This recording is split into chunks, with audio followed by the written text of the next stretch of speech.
अर्जुन उवाच सन्न्यासं कर्मणां कृष्ण पुनर्योगं च संशसि यच्छ्रेय एतयोरेकं तन्मे ब्रूहि सुनिश्चितम्।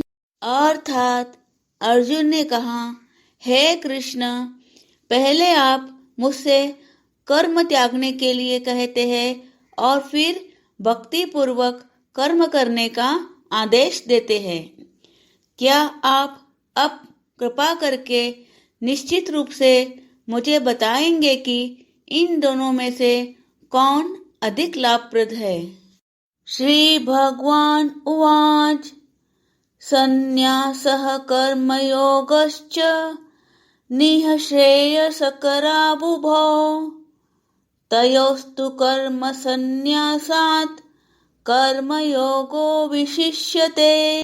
अर्थात श्री भगवान ने उत्तर दिया, मुक्ति के लिए तो कर्म का परित्याग तथा भक्तिमय कर्म अर्थात कर्मयोग दोनों ही उत्तम हैं, किंतु इन दोनों में से कर्म के परित्याग से भक्ति युक्त कर्म श्रेष्ठ है। नित्य सन्यासी यो न द्वेष्टि न कांक्षति निर्द्वन्द्वो हि महाबाहो सुखम बंधात प्रमुच्यते।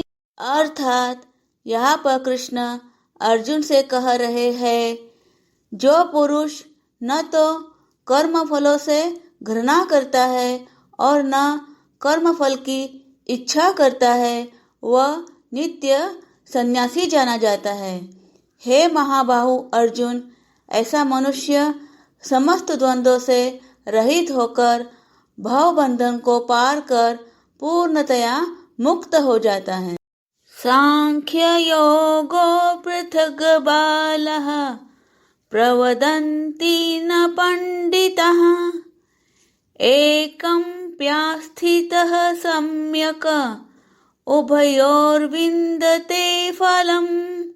अर्थात यहाँ पर कृष्ण अर्जुन से कह रहे हैं, अज्ञानी ही भक्ति अर्थात कर्मयोग को भौतिक जगत के विश्लेषणात्मक अध्ययन अर्थात सांख्य से भिन्न कहते हैं।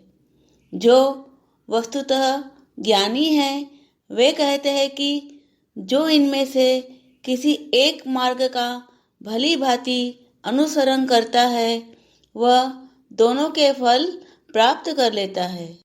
यत् सांख्येह प्राप्यते स्थानं तद्योगैरपि गम्यते एकं सांख्यं च योगं च यह पश्यति स पश्यति।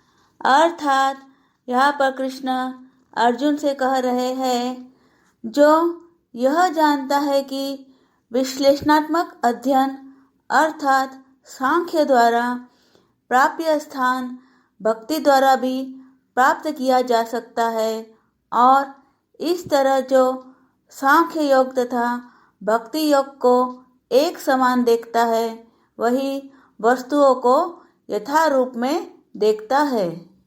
संन्यासस्तु महाबाहो दुःखमाप्तुमयो गतः योगयुक्तो मुनिर्ब्रह्म न चिरेणाधिगच्छति।